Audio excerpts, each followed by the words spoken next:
Good afternoon, everyone. Thank you very much for tuning in. We are now live. For anyone who's just jumping on, there's no pressure. We're going to get started in probably about 4 or 5 minutes. So if you want to grab yourself a coffee, a tea, a water, anything like that, then that's great.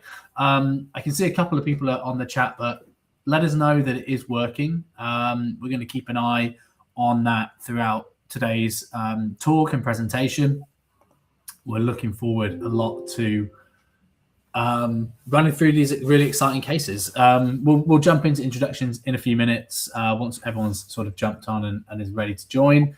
I thought it might be exciting to have a little competition in the chat while we wait and see. Since I've been talking to a lot of people across Canada and across America recently, it seems to be very cold. And I was just curious to see who's actually got the coldest temperature right now. I've actually joined from London, the UK today, and it's been 17 degrees and sunny. So really, really warm, which is out of character for this time of year. But yeah, just curious if you let us know where you're in the chat, where you're coming in from, what temperature it is. That will be useful to see that the chat's working, but also just interesting as well. Larry, I know it's been pretty cold for you recently as well, right? Yeah, it's been in the negatives. Definitely a lot of snow. Yeah, they showed me outside the window the other day, and there was about probably feet of snow, which was crazy to see because we get a little peppering of snow once a year, and we think that's really, really crazy. I think New York's pretty bad at the moment. I know we've got people coming in from San Francisco, East Coast. Imagine there's a big difference there. Edmonton, that could be pretty chilly, I guess. Good to see you all there. Jordan, nice to have you back. Thanks for joining the call. Hey, Michelle, from nice from Texas. Nice to have you back as well. Nova Scotia, yeah, I mean, that's probably going to be up there. And UK as always as well. Brilliant. Well, as I mentioned, we're a couple of minutes in, so good to see that everyone's joining in. Thanks for jumping on the chat. Really glad to have you there, Zach. Thanks for joining. -4 at the moment. Okay, that's the number to beat from Jordan, -4 degrees. New York City area, I've seen the videos. I've seen the videos in New York, and saw a guy protesting it the other day who basically they weren't clearing the snow from the streets quick enough. So he basically built a fake car, a really lifelike car out of snow. And then I think jokingly, the traffic warden gave it a car parking ticket because he hadn't paid for parking. But yeah, it's still the case. 79 degrees in Texas. I mean, that's definitely probably not cold. It seems pretty warm, pretty nice. In the 40s, the snow's melting. Yeah, we're kind of getting to that point now here in the UK. Ottawa, Canada. Jay Jones, very snowy. Okay. Hi, Julie. That's Jay Jones. Oh, there we go. Yeah, no, it's brilliant. It's really nice because we'll jump into things properly, but it's nice to have our first guest on because it helps to bring a new range of people as well. It's great to see some of our regulars back, but it's also nice to be growing the network as well. So yeah, there's a couple of things I just want to draw your attention to as we're getting quite a lot of people on here now. In the top left, you'll see a QR code. If you could just take a minute and scan that, it will just let us know how many people have sort of attended today, what you've registered, and it just gives us some insights for how we can best put these events to you in the future. There might be a couple of questions on there. There might be a few bits, but it'll be less than a minute job while we wait. That'd be brilliant. If you could just scan that. It should be there for the whole webinar. So if you don't get around to it just now, then at some point, but probably best now before we jump into the content for today. Anyone's wondering, it'll be about an hour today. So we don't want it. We know that you're all very busy. So we'll be ending the call at 4 o'clock. So we'll cover as much of the content we can today. And yeah, we really look forward to doing that. So I think what we'll do is we'll jump into some introductions before we hand over to the beginning of the presentation with Larry today. I might as well start, as I've been talking for the past 5 minutes to you, but I'll reiterate, it's absolutely brilliant to have so many of you on here today.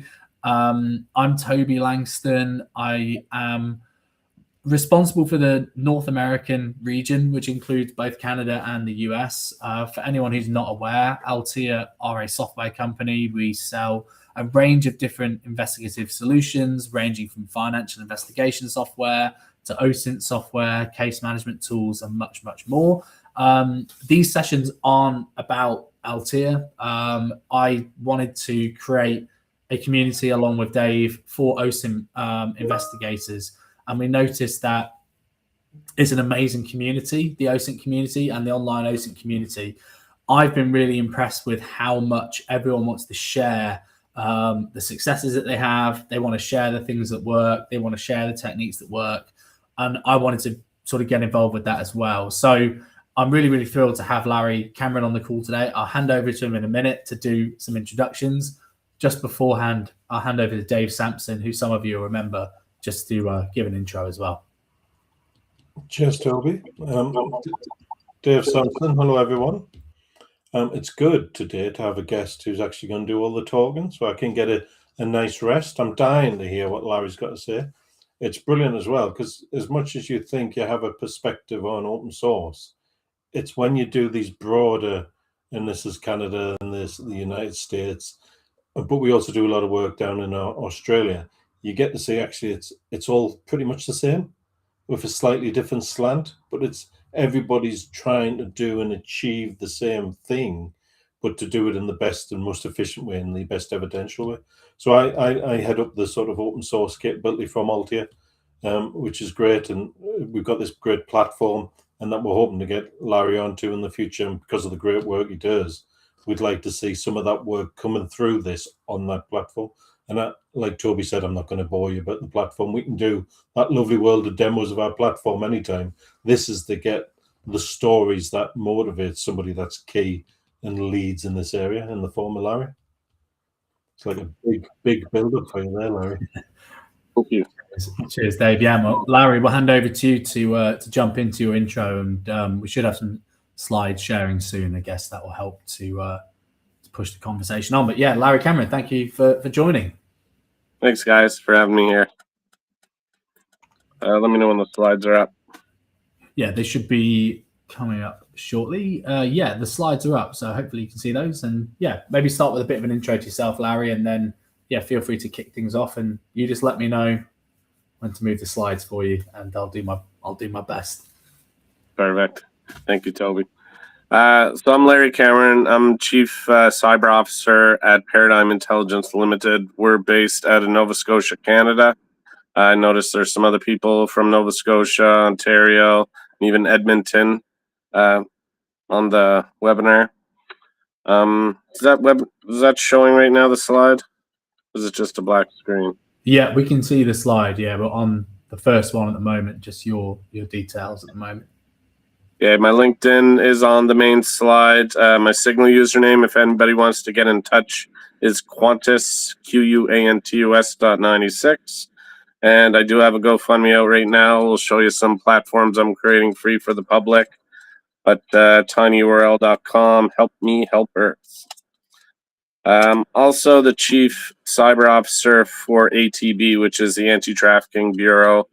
We do a lot of operations, rescues, mainly in human trafficking. We recently did one in Dominican, 82 different women. And they were from Colombia and Venezuela. So that was recently. We had to prioritize the women with children to send home first. So when you do rescues, there's a lot more than just rescuing them. There's a lot of aftercare. There's psychological, medical, and stuff they need to go through, and also getting them back home. I'm also Chief Cyber Officer of Brackus Group. This is a for-profit, but we do pretty much the same thing, operations. We can do exfiltrations in high-risk areas or countries that are in a state of war, or the physical security and the human intelligence. I'm also head of cyber for the Canadian OSINT Center. So we are leading the open source intelligence in Canada. We have certification programs available. If anybody wants to get signed up, just reach out to me and I'll introduce you to the founder. Also a trainer at Fort Liberty. So this is actually Fort Bragg. They change it and change it back. This was the first special operations base, and they have the Rangers. It's Joint Special Operations Command, so I trained them in blockchain forensics, dark web intelligence, open source intelligence, and cyber investigations. Or are you switching slides? I'm not yet. No. Okay. I can work some out. So yeah, I've got the next. So ATB, Baracus, OSINT Center. We talked about Fort Bragg. And then next would be the Internet Crimes Against Children Task Forces. So I created 3 courses, again, dark web intelligence, cyber investigations, blockchain forensics, which actually all got taken by the new and existing employees over 2 years for all 61 task forces. So really proud of that. They're my heroes. So me getting a chance to do that was like a dream come true. Next slide.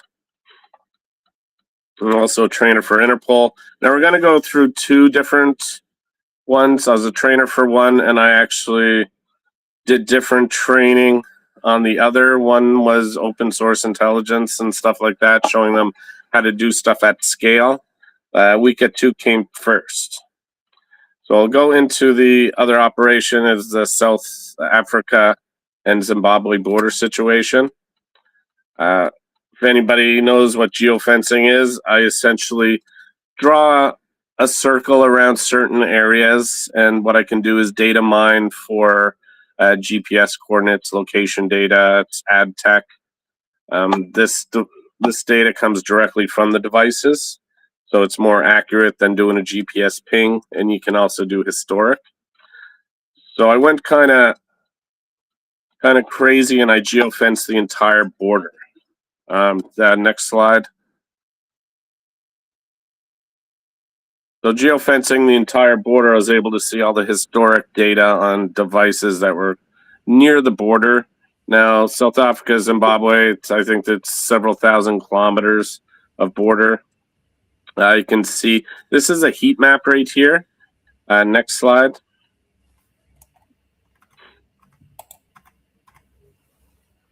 So if we zoom in, we can tell the roads, we can tell border crossings.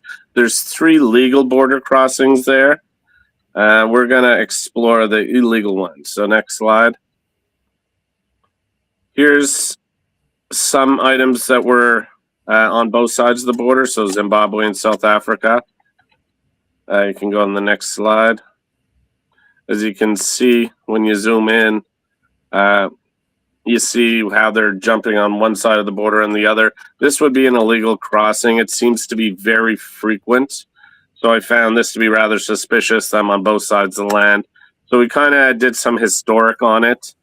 And we can see through the timeline on the top where they're going. So where do they go when they cross the border? Next slide. We see July 5th to 6th. Next slide.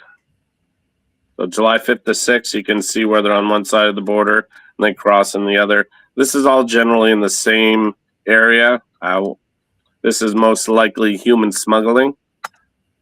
If we go to the next slide, we'll see July 10th to 12th. You'll see again, this is another device that's on one side of the border and goes to the other side.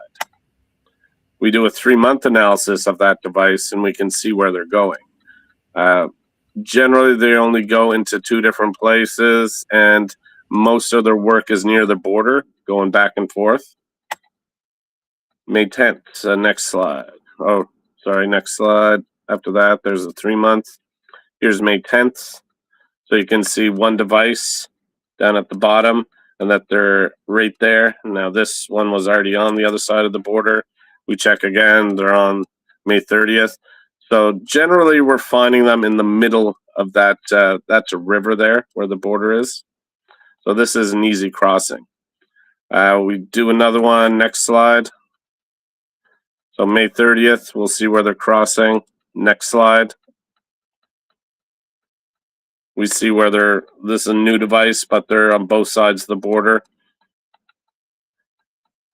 Next slide, June 12th, we see another one. Do we know that these people live in Zimbabwe based on historic data, but we're checking and they keep on going on the other side of the border on the land. Next slide. So these are how you can detect when they're near the border. These ones are smugglers. They only turn on, we found them, but they only turn on their phone when they're doing crossings. So the previous one and this one, you can actually see the red dot. Next slide. If we translate this to open source intelligence, we can view news articles. We can view, different reverse lookups. We can search for keywords like the Limpopo River. But this is a picture of somebody on a raft bringing their vehicle over in that same area that we were looking at.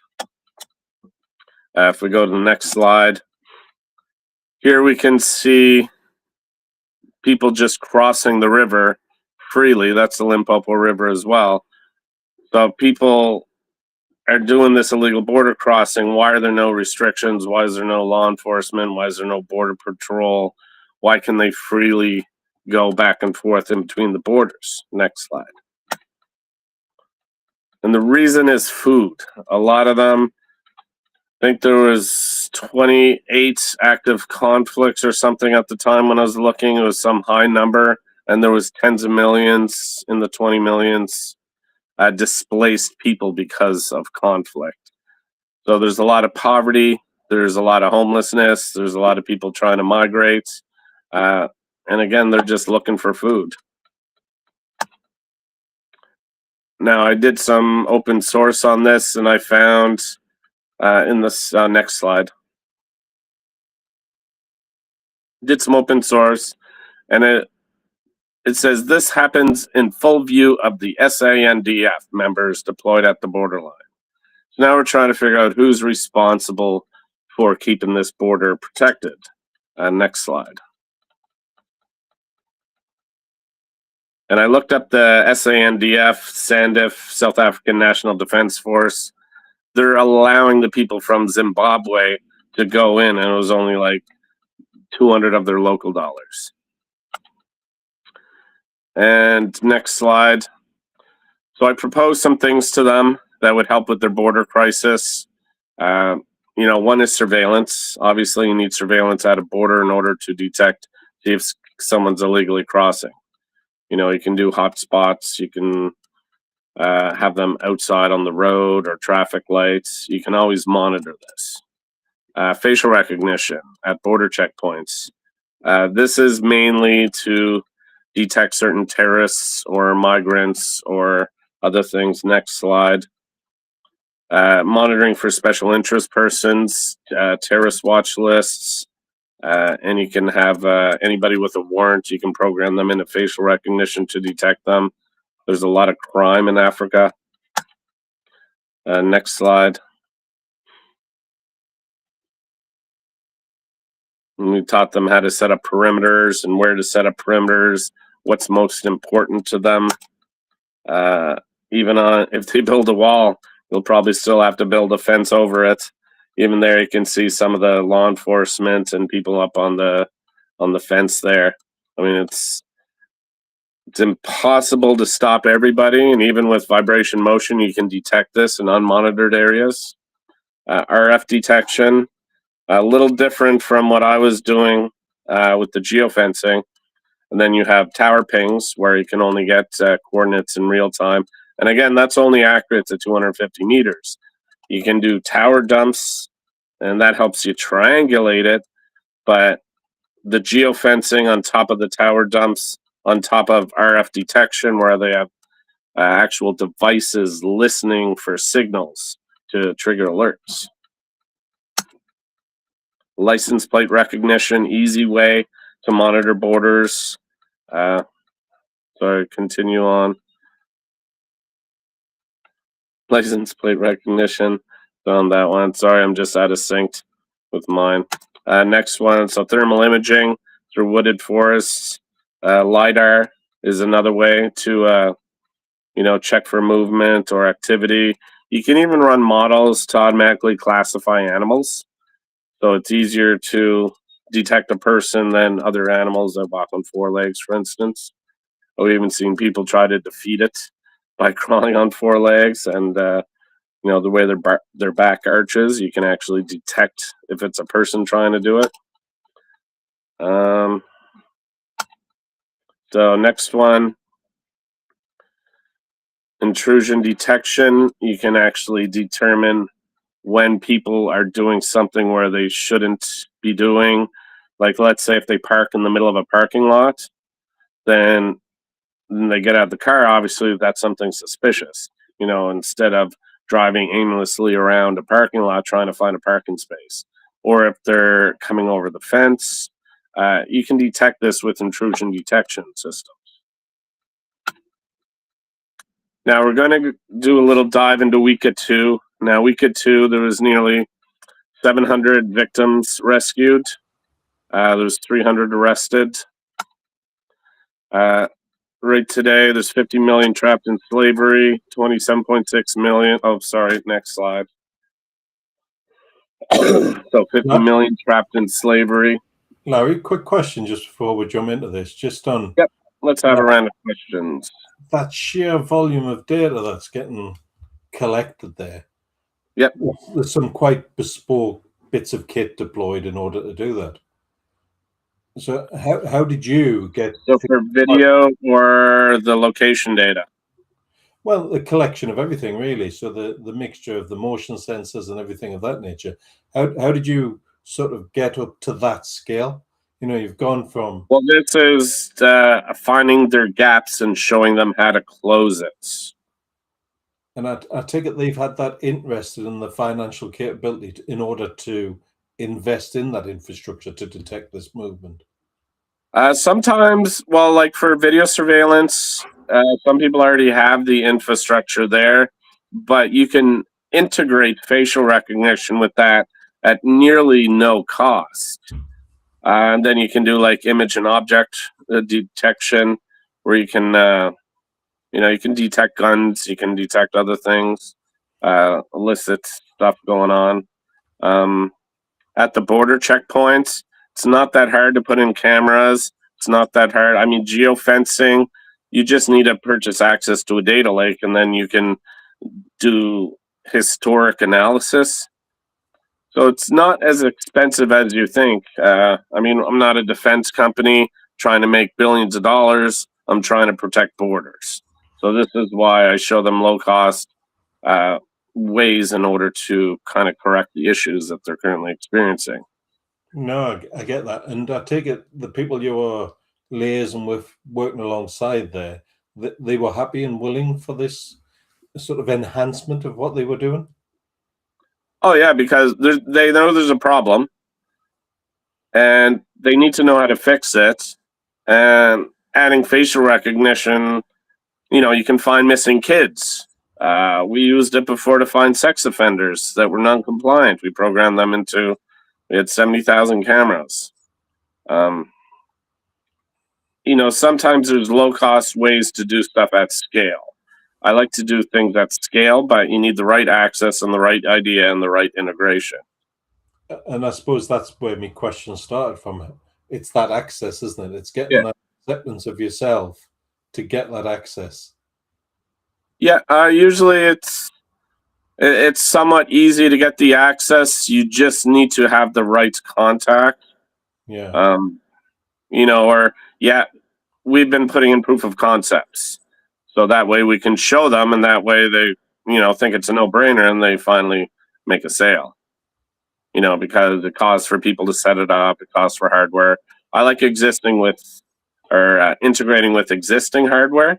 That way it's such a low cost, and they don't need to reinvent the wheel or, strip out all their surveillance cameras and buy new ones. You work with what you got, or you can forecast 5-year plans to do an upgrade to better things to fill in those gaps. And it's interesting from my perspective in the UK, there's quite often challenges and pushbacks around the facial recognition. We use pattern recognition. So the problem with facial recognition, you're trying to identify someone. We call it pattern recognition usually just because we're only looking for people that we train the AI to look for. And you have to have certain things like the sex offenders. Since they didn't update their address, there's a warrant out for their arrest because they're not compliant. Yeah. So I did that. Missing children, parents said I could put their picture in. So terrorists, I'm just watching terrorists because, they're probably going to get arrested anyway. Yeah. So it's just a picture in all these different categories for all different reasons. But it sort of quite organically enriches the data set, doesn't it? By getting this level of access and all the interested parties. Well, we do it kind of jurisdictional or segmented. Sometimes countries don't want outside people prying in, so they might actually buy the technology. So they own the intellectual property, and they just give access to who they want and program who they want into an AI. Yeah. Right. So different levels, different budgets, different goals, but it doesn't matter what it is. They're just requirements. So you adjust to those requirements. No, I get that. That makes sense. There's a question popped up on the screen there. Somebody asking where they can learn more about doing geofencing.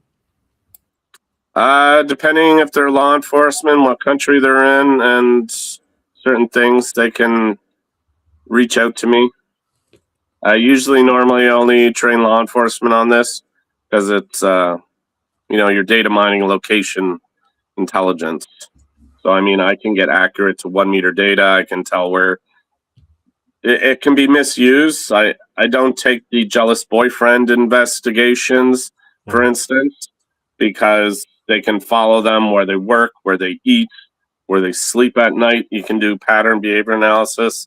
Like missing kid investigation before, the last hit was in a certain area. So the person who kidnapped them, they took the phone and they smashed it. So I geofenced that area and I picked up the kidnapper's phone and I pivoted to where they had the kid.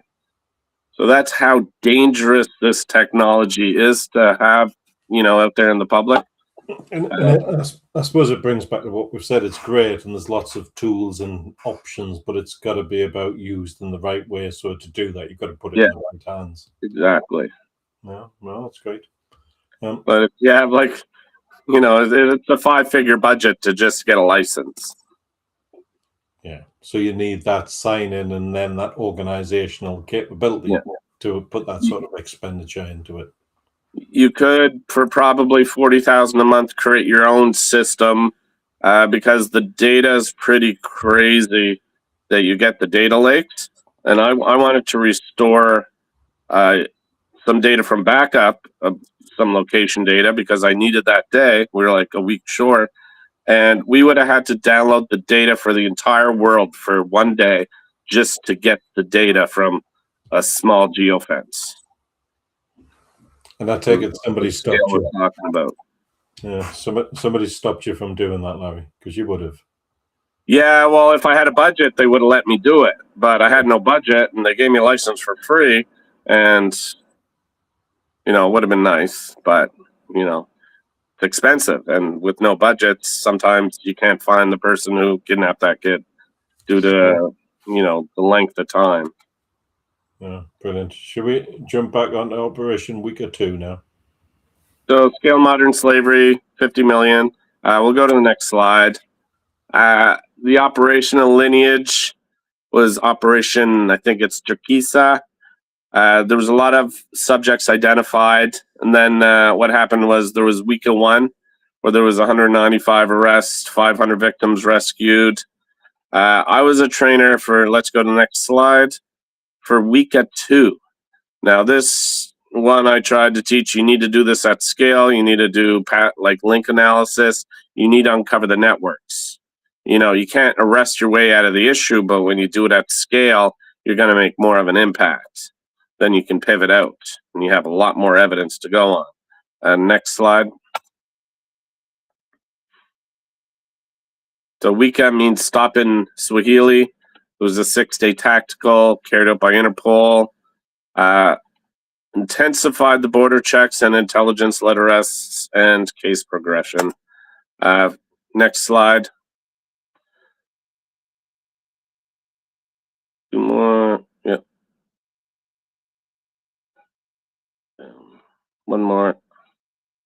Yeah. So dismantling organized networks behind the trafficking and smuggling, rescue unidentified victims, progress existing cases from the previous operations, and build operational capacity through pre-operational training and exercises. That's what I was a part of. Next slide. So participating countries, Africa, there was 36 countries that participated. Here's a list of them: North Africa, West Africa, Central, East, and Southern. So all the corners of Africa. Next slide. Key results. Again, there was 700 victims rescued, 300 arrests, 44 countries, and 4,000 migrants identified. Next slide. For the arrests, the traffickers, 88, smugglers, 83. There was a lot of related criminal offenses: document forgery, drugs, arms, organized crime. So a lot of that was dismantled, and there was, a few other offenses, but these were the major ones. Next slide. Just before you jump on there, Larry, there's a good question on this popped up, and it's I'll read it out for you because I know you're on your phone. It's saying, given the victims are typically from vulnerable group, what happens to them after rescue? Do they end up, unfortunately, back in that same cycle, particularly with the human trafficking? So this is mainly we try for the aftercare. There's some programs. We've got some of them, like university scholarships. With some of them, they go to shelters. They go to the immigration camps or whatever they are. They get sent back home to the family. Some of them are rescued. Some of them do cycle back in. I mean, if there's no opportunities, there's no food. It all depends on the country. And that doesn't mean some better programs in the U.S., for instance, than Cambodia. Yeah, and it doesn't mean because the exit points known that the effort put in isn't worth doing, because obviously it's always worth the effort, and it's about identifying exit points for people. Yeah. Usually the partners I work with, they have aftercare set up prior to the operation, and I usually try to ensure that. You can't just rescue someone and let them loose. There needs to be a plan, and that's what takes up most of the time. I'll go to next slide. Approximately 2,500 red notices active worldwide. So this is how some of the people were captured in WICA, the red notices. 10,000 new red notices each year by member countries. Closest instrument to an international arrest warrant, but the laws are governed by the local country. Interpol is not a police, international police, really. It's they're all grouped together, the agencies, and it all depends who participates in that. I mean, some could be local, some could be federal, etc. It's different for every country. Next slide. Here's the Interpol notices. You got red notice, so that's for an arrest. Yellow notice, locate a missing person. Blue notice, collect information about their identity or activities. Next slide. We got a green notice. You warn about likely to repeat criminal offenses abroad. Orange warns of imminent threats. Purple is share information on criminal modus operandi and methods. Also, what I like to call this is techniques, tactics, and procedures. So I kind of mix that with malware, with human trafficking, military, whatever it be. Black notice, seek information on unidentified bodies. How are we doing for time? 34. Okay, we're good.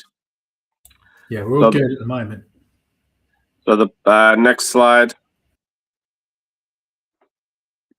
The human trafficking. Again, there was a lot involved in this, a lot of document forgery, drug trafficking across the borders, firearms to obviously exert control, organized crime groups, migrant smuggling. And migrant smuggling is not necessarily trafficking, but it can lead to trafficking, and also financial crime. There was debt bondage, a lot of debt bondage. So if they take them across the border, they owe the money for the trip, they owe the money for where they're staying, what they have to eat. It's like a debt bondage where sometimes it may take years to pay them back. So they're never really truly free after that. Next slide. There's a lot of evidence from WECA 2, a lot of different things in the Congo. So industrial scale document forgery, which is concerning Togo, motorcycle border smuggling, air transport, and again, you have the debt bondage combined. Lesotho, wherever that is, labor exploitation via supermarket fronts. And you see a lot of this globally, a lot in agriculture, farming. In Thailand, just fishing. There's different issues for every country. Senegal, stolen passport enabling illegal border crossings. Now, a lot of this was detected via Interpol's database, SLTD. They have all the stolen identification cards in there. Next slide. That was the slide I just went over, sorry. Next slide. So the methods exposed. Hold on, where are we?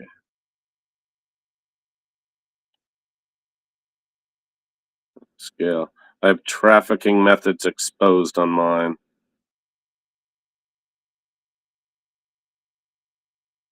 There we go.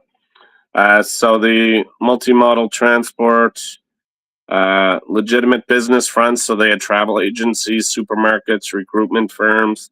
The worst are the recruitment firms. You come for one job and then you get trafficked. The document forgery, passports, institutional seals, diplomas, visas, online recruitment combined with debt bondage upon arrival at destination. Next slide. So strategy at scale. So the model does scale. They initially did 24, then 44, then 54 countries in the WECA series.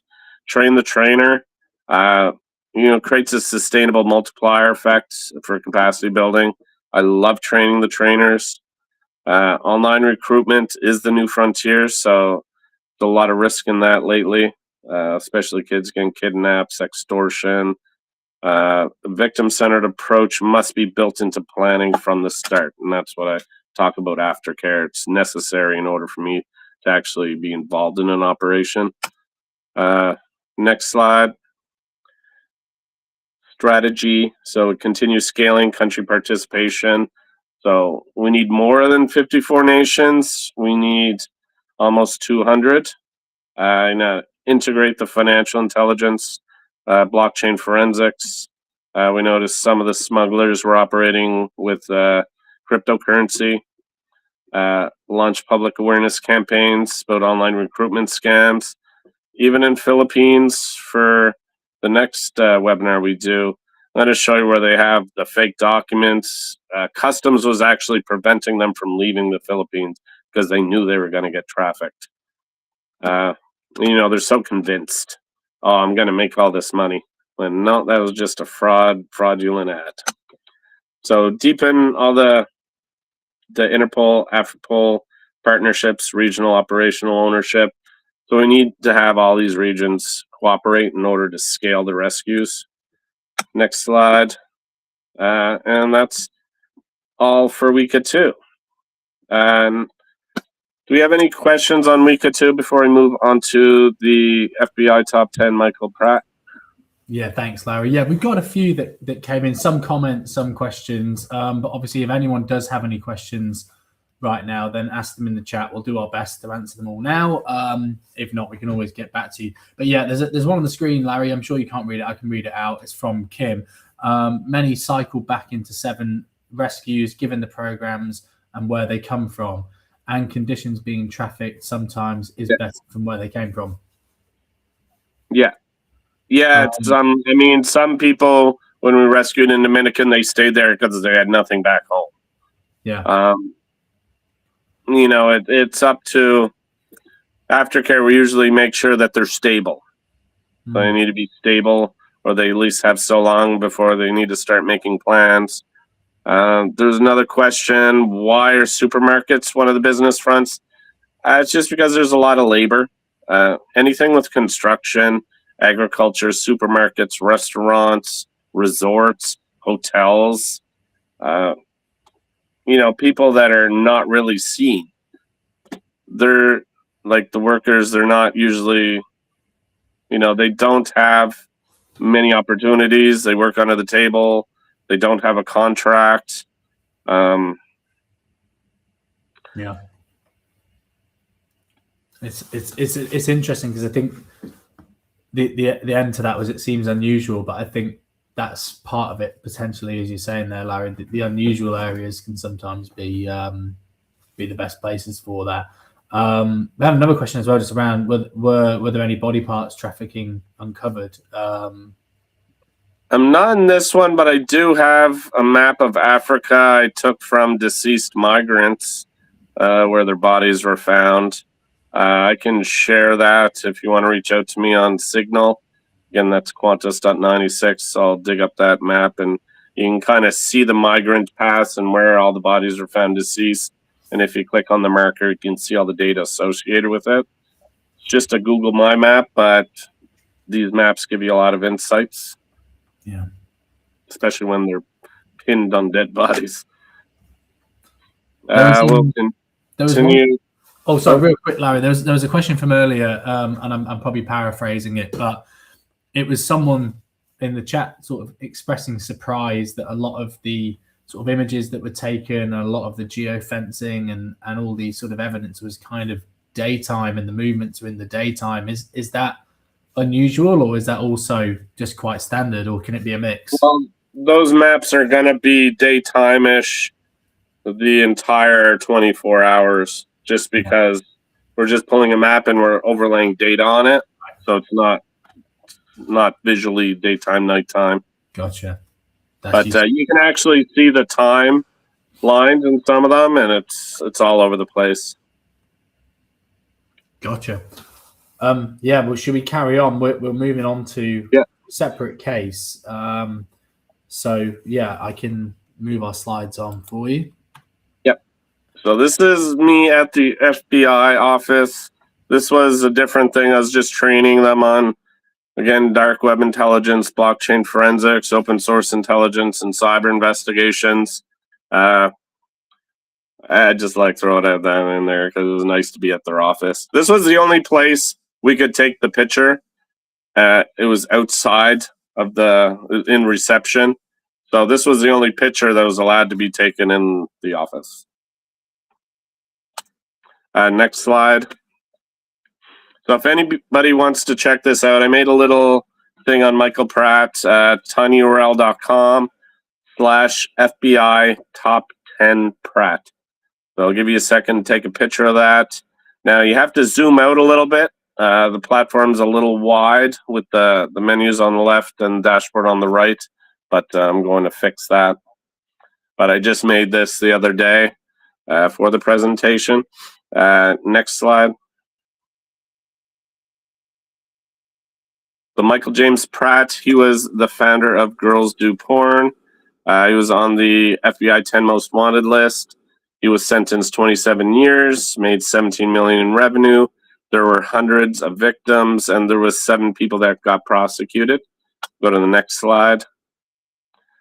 So he was from New Zealand, a mastermind in the trafficking enterprise, generated, again, the $17 million. Fled in the United States in November 2019, ahead of 19-count federal indictments.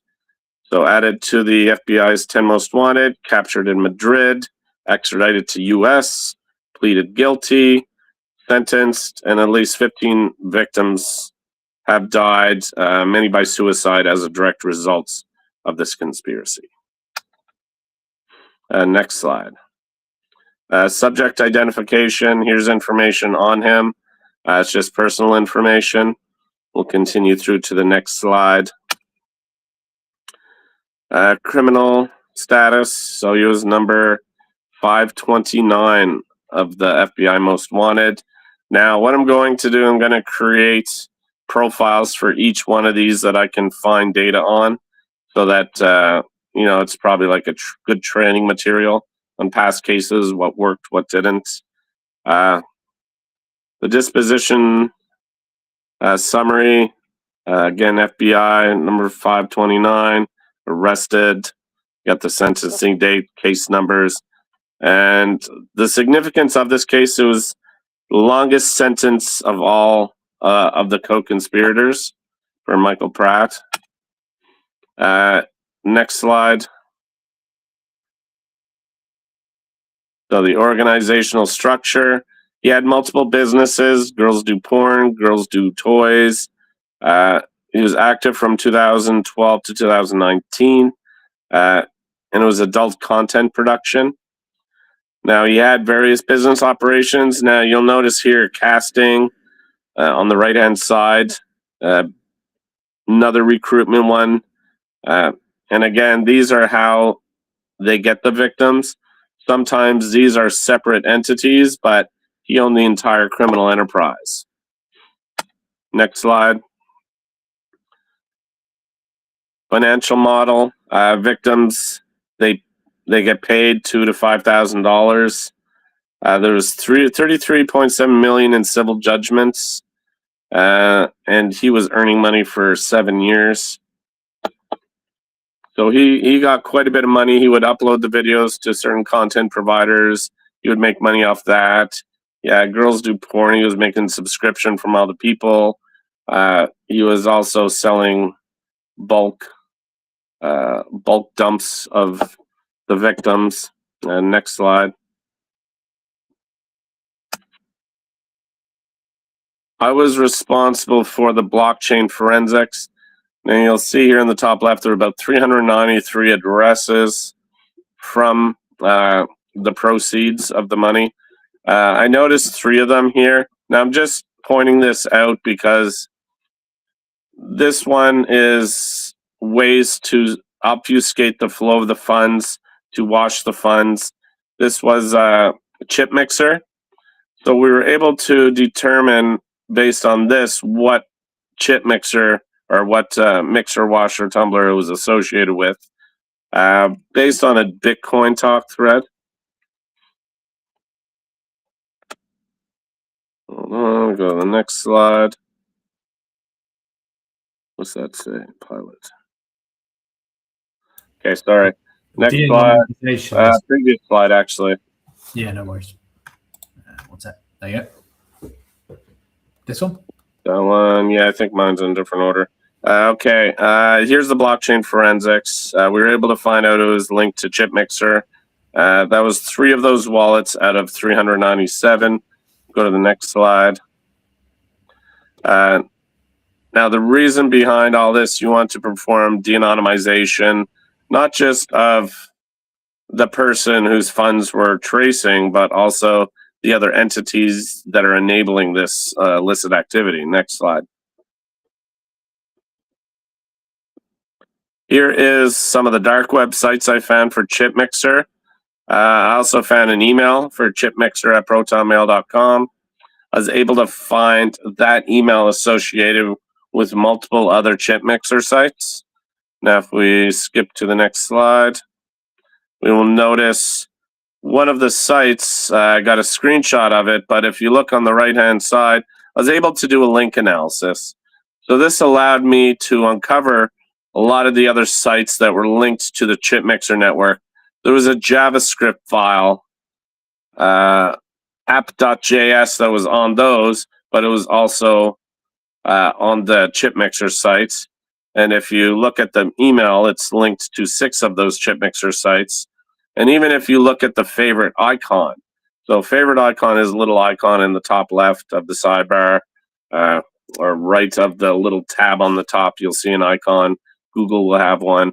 But if you hash this, you can do a comparison against that favorite icon with all the other sites on the dark web. So we got the email links, JavaScript links, favorite icon links, and links that were on the site. We'll go to the next slide. We even got the PGP key from Proton Mail based on, the email address. So you can pivot on that, and you can look for PGP keys across multiple sites or on the deep web, dark web. Next slide. And you can even get stuff seized. That way, the problem with Chip Mixer was that they were disjointed wallets. So you deposit your money to get laundered into one wallet. Then it might send to, could be 50 other wallets. And then it's sent from a wallet that is not connected to those wallets. So there's no way to trace through that when there's no connection. Now, washers like this, money's going into them and money's coming out. So you can flag them on the other side to say, well, they're using a mixer and the money's coming from a mixer. So we know these are, chances are, illicit funds. Now, there are legitimate use cases for using this sort of service, but, an example would be, let's say if I send you $1 out of my $1 million Bitcoin wallet, you look back and you see, oh, he has $1 million, and you go and rob him. So that is the use case for privacy in blockchain. I mean, it's a public ledger. It's not like a bank, which is a closed ledger. Next slide.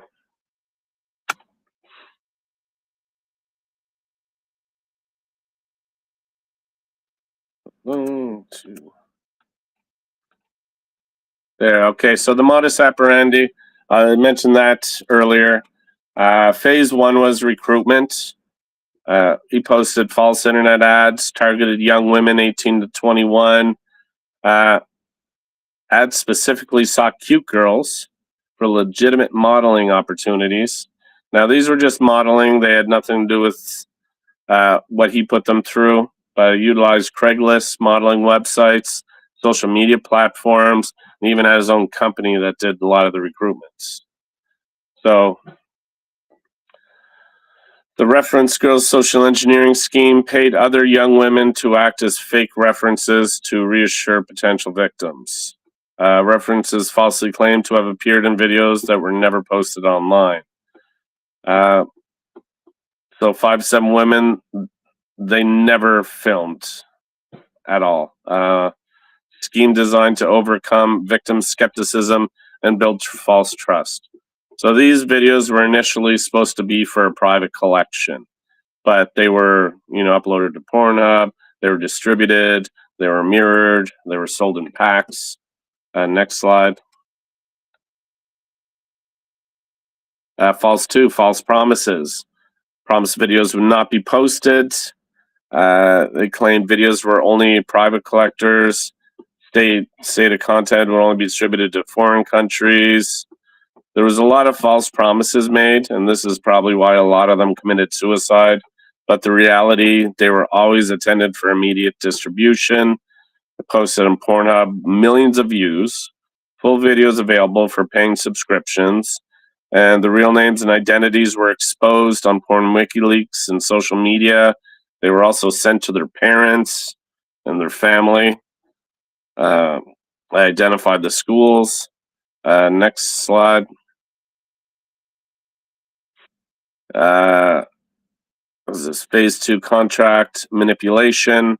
Victims plied with alcohol and marijuana before being asked to sign contracts. Rushed through contract signing. They didn't get a chance to read. They were not provided contracts. Intentionally omitted all references to girls do porn. The extent of the distribution was deliberately concealed. So the website ownership was hidden from victims. Contracts signed under duress and substance impairment. That were a lot of the when he prosecuted the witnesses. They pretty much straight a call across the board. Next slide.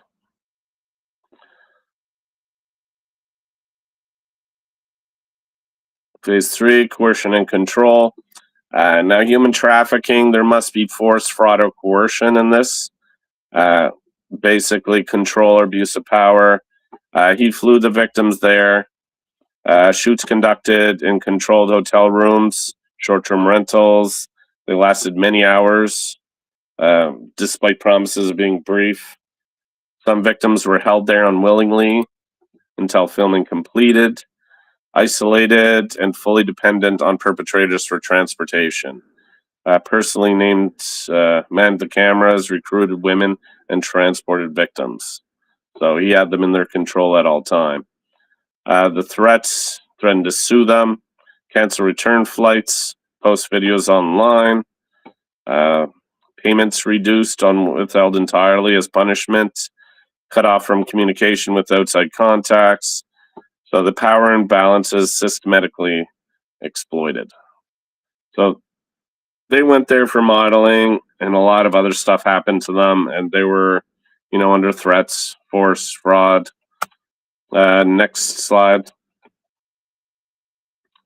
There was also documented physical abuse, rough sex acts caused the victims physical pain and bleeding. They were told to stop making pain faces during filming. They were denied being able to stop filming. So they raped at least one victim during a test.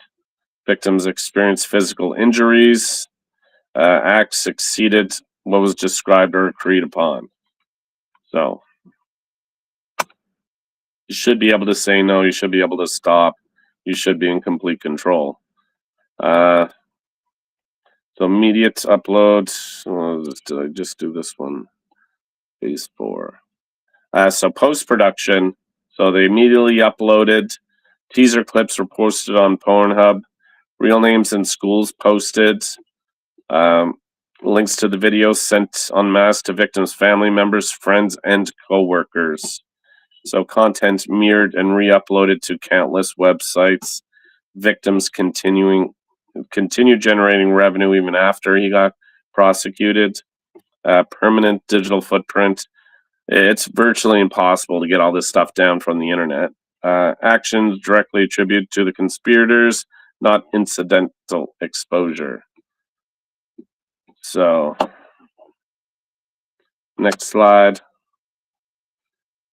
After post-production. All right.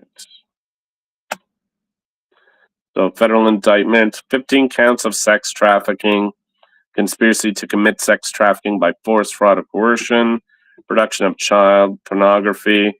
Actually, a 16-year-old victim was filmed in 2012. Sex trafficking of a minor and conspiracy to launder money or monetary instruments. Next slide. Guilty plea, sentencing. Count 1, conspiracy to commit. Count 2, to launder monetary. He got sentenced to 27 years and 10 years of supervised release.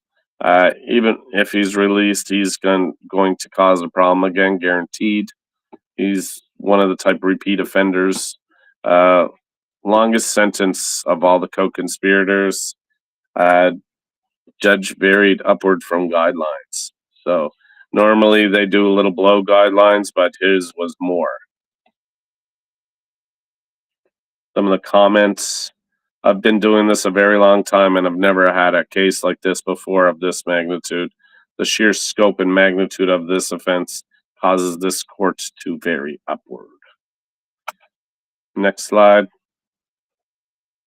Here's a list of all the co-conspirators in it. There is 7 of them. Again, 27 years, 20 years, 14, 4, 2, 1, and there's another one pending. Need to get an update on that one. But chances are he's going to get sentenced as well. Here's the case timeline from 2012 to 2020. Civil verdict, $12.7 million awarded to 22 plaintiffs. Next slide. Fugitive capture and sentencing, September 22nd to December 2025. Now we were, let's see, I think I worked on it around March 2022. No, it'd be after that. So probably October then is when I started investigating it. Could have been longer. but this was a long case. He was very crafty. So I know he used to use fake names for the infrastructure. He used to use prepaid credit cards.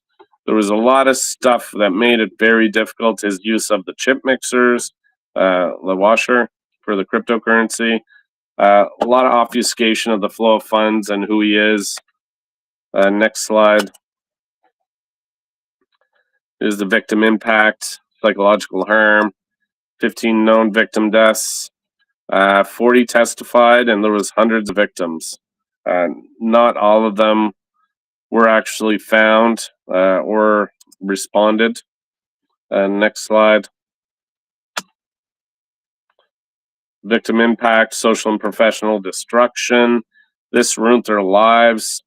A lot of them didn't want to see their family. They didn't want to go to work. They quit school. They basically need a new life. They were stalked, threatened. There's, ongoing harassment for years and years after video release.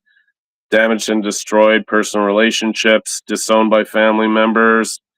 It's basically social isolation after that. So this is the victim impacts of people. Their lives are ruined from the time they get exploited to when they die, or sometimes it causes them to commit suicide.